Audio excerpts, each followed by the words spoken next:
Oui, merci Monsieur le Président. Plusieurs points qui ont été évoqués par nos invités.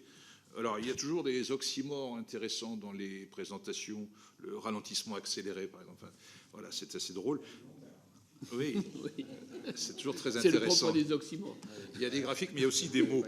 Il y a une question que je me pose quand même. Il y a deux diapos qui sont passés. Là, la première dit « l'inflation baisse progressivement ». Et la suivante dit « mais les prix continuent d'augmenter ». Bon, il faudrait m'expliquer un peu cette apparente contradiction, ou alors j'ai loupé quelque chose. Voilà.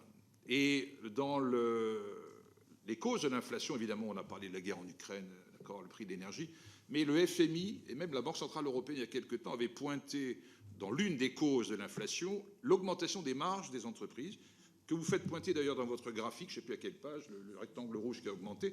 Donc ça semble corroborer ce commentaire que le FMI et la BCE avaient commis. Deuxième idée, je vais parler profit quand même.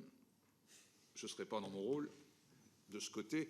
Vous parlez de baisse de productivité, d'absentéisme. Alors je pense qu'il conviendra, on le constate tous, hein, mais d'analyser les causes de cette situation. Il y a sans doute des choses, bon, c'est pas l'objet d'aujourd'hui, mais le sens du travail, le rapport au travail a sans doute évolué, c'est incontestable. Mais du côté des profits, ça se passe pas mal quand même. En 2021, on parlait de profits records, hein, toute la presse économique, 160 milliards d'euros, je parle des groupes du CAC 40. En 2022, on était en légère baisse, 152 milliards.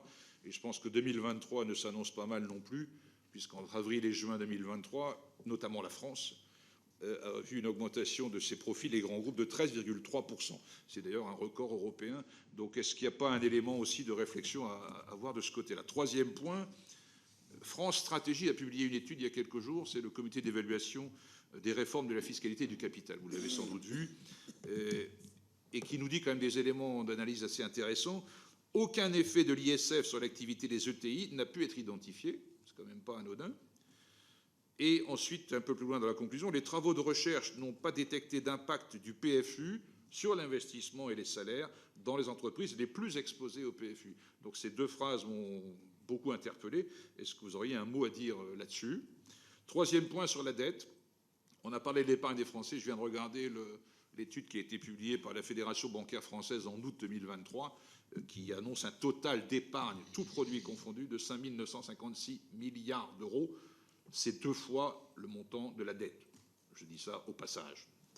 Voilà. Et dernière chose, depuis quelques mois, il y a une nouvelle doxa économique qui semble pointer chez certains économistes, y compris libéraux, par rapport aux baisses d'impôts que ce gouvernement s'acharne à diminuer. C'est leur dogme absolu. Et certains commencent à dire, est-ce que c'est encore opportun, est-ce que c'est pertinent, alors qu'on a une dette qui gonfle, on va emprunter 285 milliards d'euros l'année prochaine, est-ce qu'il n'y aurait pas lieu de mettre un coup d'arrêt à cette pratique, la baisse systématique de l'impôt, parce que l'impôt, ben, c'est la société, c'est la République, quoi. Voilà, merci. Merci Eric.